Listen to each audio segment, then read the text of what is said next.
a leading authority on nutrition security. Her mission is to improve food access and demolish stigma around hunger, places her at the cutting edge of food equity. She will be speaking on food dignity, a paradigm shift to create food equity. We will follow the sermon with a moment of silence for those who wish to reflect.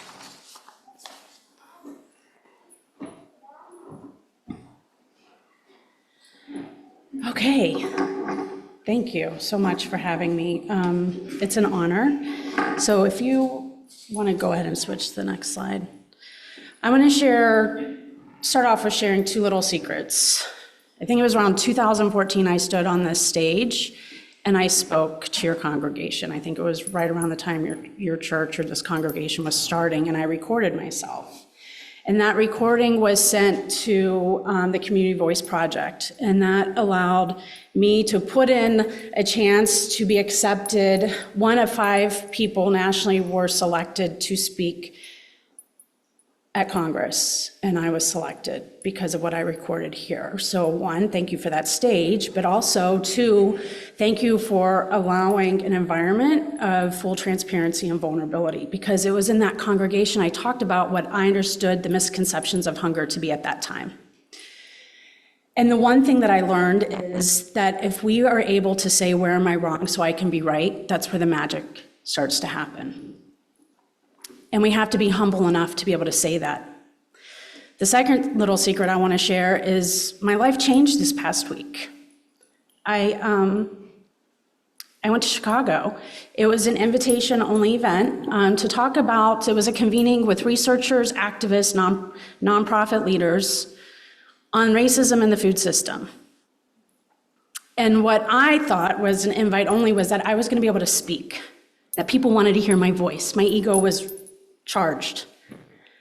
But when I got there, I realized it wasn't my place to speak. It was my place to listen. It was my place to digest, to understand, and look at where we need to change. And I did that. And I'm going to bring that into today, but what the whole point is why are we doing the work that we want to do, and where are we wrong so we can be right?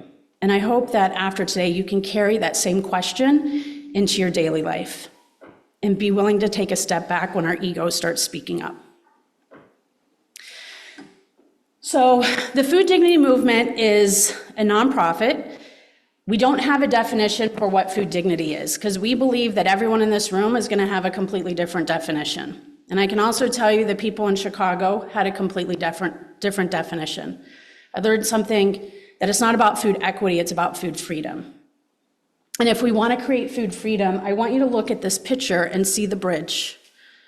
That bridge needs to be completely down for us to have food as a right, to have food freedom for everyone that lives in the United States or even around the world.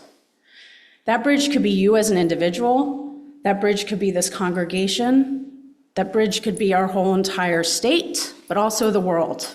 And if you look at that bridge, there's a lot of pillars holding it down.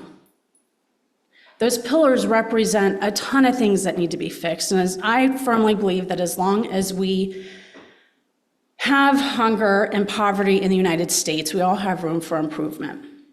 I can tell you, someone who has been fighting hunger for nearly 30 years, my bridge is up.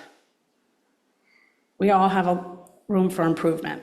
So while we don't have a definition of food insecurity or food dignity, we do have 3 founding pillars. The first pillar is to be able to look within ourselves, to identify our hidden bias, our projections of our personal lived experience onto other people, our judgments, our assumptions, and our misconceptions. The second pillar is to understand the barriers that people face every day to food access through their eyes. What is working for them? What is not working for them? What is the problem that they're experiencing it?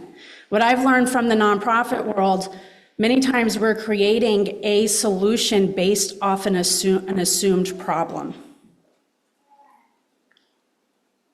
We don't take time to understand the problem from the viewpoint of the person experiencing it. And I can tell you that when we include the voices, and we are working with people, we're not helping them, and we're not helping them. We're working with them. But when we can understand the problems from their viewpoint, we can be better collaborators and better problem solvers. They know what works and what doesn't work. They just might need some help identifying the solutions that work for them. And then the third pillar is about collaboration. It is about working with an organization and collaborating when it does not work with you. So for example, many people will say, I love to collaborate. Collaborate's the best thing we can do. But many times people are talking about collaboration when it's benefiting them. When do we collaborate when it doesn't benefit us? And a good example of that, we're writing a big grant that's due this week. And I'm helping a lady in our community also write the grant.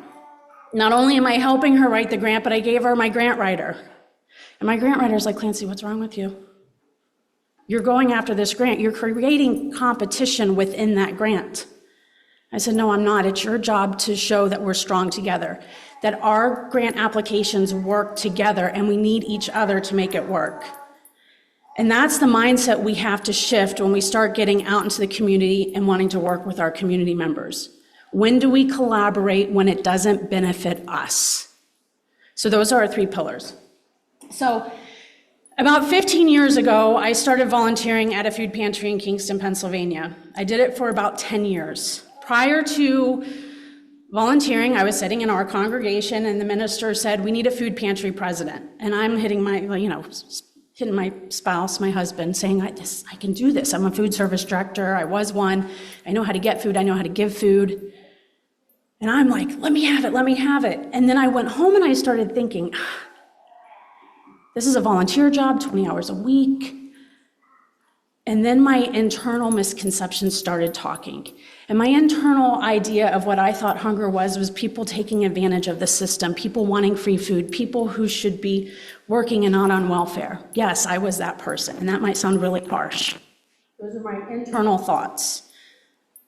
But then I took a step back and I said, you know what, it's not my place to judge. I'm going to jump in and I'm going to volunteer. So I did. And when I started working at that food pantry, what I learned was that people were working. Elderly were slipping through the cracks of society. We had veterans. 1 in 4 cars that came through our food pantry was a veteran because I knew that they had a sticker on their car, they were wearing a hat. We had children, vulnerable youth in our society, people who were homeless. What I thought hunger was completely different, and then that brought me to the stage where I was here with you. One of the things that I did as a registered dietitian was that I projected my food philosophy onto other people. I call myself a recovering food elitist, and you're probably like, what the heck is that? And why do you call yourself that? Well, I'm a food snob. I like to eat food that I feel is appropriate for me, but where I went wrong was that I would project that food philosophy onto other people. I assumed they had transportation when I worked with them.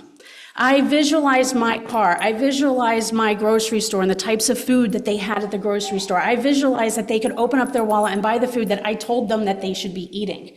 I never once asked if they wanted to eat the food, and I never asked if they had accessibility and affordability challenges. You can switch. The truth is, we need to understand those barriers that people are facing. And I'm not going to go through the list. You can see that list, but I want to talk about one. There's 2 barriers that are really important, the stigma piece. And the one I want to showcase is the transportation. Many times we might judge people for shopping at a Dollar General or dollar store. The recovering food elitist of us would do that. And the reality is that a working mom or any caregiver working 2 jobs to make ends meet might have to take 2 bus routes to get to a full grocery store. And then when they get to that full grocery store, they can only buy food that's going to sit on their lap. They don't have the back of a car. They don't have the trunk of the car. But guess what? When they get home, they could have walked down the street to the Dollar General, get food at their own agency, their resource of time that they have that's very limited, and they can get food there. So we really need to, when we're working with people, is to understand what are those barriers. The next thing I want to talk about is stigma. And getting rid of stigma should be our #1 priority, and that does start with us understanding when we start projecting our misconceptions onto other people. Next slide. I'm going to do two. So this is actually a picture, and you know this very well. You live across the street from, so this is where our food pantry was. That line would wrap around for up to 2 miles. This was in Kingston. People would wait in line for an hour, 2 hours. And what I heard a lot was, I can't believe, look at their car. It's nicer than mine. And they want food. Why am I volunteering? Why should I volunteer? You would see resentment in certain people. And they would go home with these feelings. And so we would take a step back and say, let's think about other reasons, right? If we're going to create a false narrative, judgment is creating a false narrative, we might as well make it a good narrative. So I would say, why don't we don't know really the circumstances, so what could the other situation be? Maybe someone let them borrow their car. Maybe it is their car, they lost their job, they can't eat their car, but they can use it to get here. So how do we recreate that story if we're going to create a story and make it a positive one? Because then when you go home, you're not resentful. Your heart's full of love. People who are hungry should be grateful. I can tell you at our food pantry in 2020, the oldest expired can was donated. Does anyone want to take a guess of what that date was? 1800, no. It was 1987. And it was a number 10 can. Kelly, I don't know if you remember this or you were there that day, but it was a number 1 can of nacho cheese. That was actually dented. Now, would you want to first eat a dented can? We know that there's high risk of food poisoning. And then would you want to eat nacho cheese from 1987? Back to the Future. No. Right? And the other, there were some certain things, even some produce that was given to us, a lot of produce that was given to us was at its end of its life. Would you want to eat that lettuce? It was liquefied. Next slide. So now I want to get into a little bit of what we're doing to combat that. So around 3 years ago, I started challenging our local food system, which is why I got really excited when I was invited to Chicago, because I thought they wanted to hear about what we were doing. When I started challenging the current system, that current system stopped working for me. It stopped working for our organization. And then I noticed it wasn't working for certain nonprofits in the area. We don't understand injustice if it works for us, if systems are working for us. So we need to take a step back and identify when we're part of a system that works against other people. And so what we started doing was we were like, you know what, I'm done with the moldy, rotten produce. Let's invest in our local farmers and connect them directly to nonprofits. So we got away from the food pantry model. The corn, the lettuce is harvested that morning for food justice, for food equity. We ask people what they want to eat. The farmer asks us what they want to plant, what we want them to plant, and then it's actually grown, planted, grown, and harvested. Hunger is not an afterthought.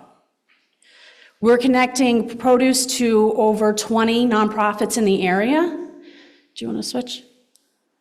Here are some of our farmers that we're working with. We pay them a fair, living, dignified price. We don't ask for donations. We don't ask for handouts from our farmers because that's food sustainability, that's investing in our economic and agricultural community. Next slide. We also have the Take What You Need, Pay What You Can farm stands. If you're interested in those, we're starting them now, so a lot of it is storage crop, but we do have Roland's growing lettuce, we do have Fuller's Farm growing some crops. We're going to start seeing asparagus and other things as the season goes. But if you want to come to our stands, again, it's local as possible. Depending on the season, right now we have some sweet potatoes from North Carolina, but our farmer actually went down there and got them himself on his way back from vacation. What happens is we set up these stands in communities that might not have access to a farmer's market or a grocery store. And then we give an envelope and people can put whatever money they want, or they don't have to put any money in. We never know who pays or who doesn't pay. That's the food equity, that's the dignity piece. And we're connecting you to local agriculture. So if you want to know where those stands are, you can go to our Facebook page, the Food Dignity Movement. It's pinned, the calendar download is pinned at the top of that page.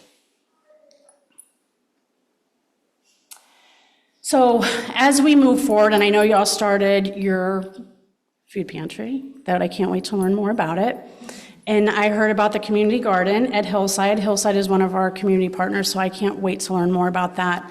But I think the one thing that I want to leave you today is dignity is going to look different than what you think it should look for someone else.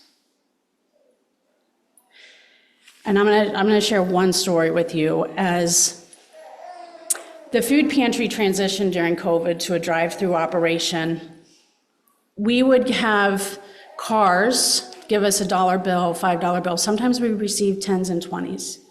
We always accepted that money. We never solicited for the donations. Accepting that money was dignity. And at the end of the line, if we ran out of the whole chickens or the milk, we would say, here's $10, please go to the grocery store and get what you need. And on this one day, it came down, I had a $5 bill and 3 ones. That was the last of the money. So I had $8. And it wasn't the pretty money, right? It was the older, the last of it, so it was crinkled, it was written on, it was ripped, it was dirty. And I thought, I can't give $8, especially this older money, this used, well-used money. I don't want to say ugly money, well-used money. And then the voice that brought me to the food pantry over my judgment said, you're the one that's creating the shame.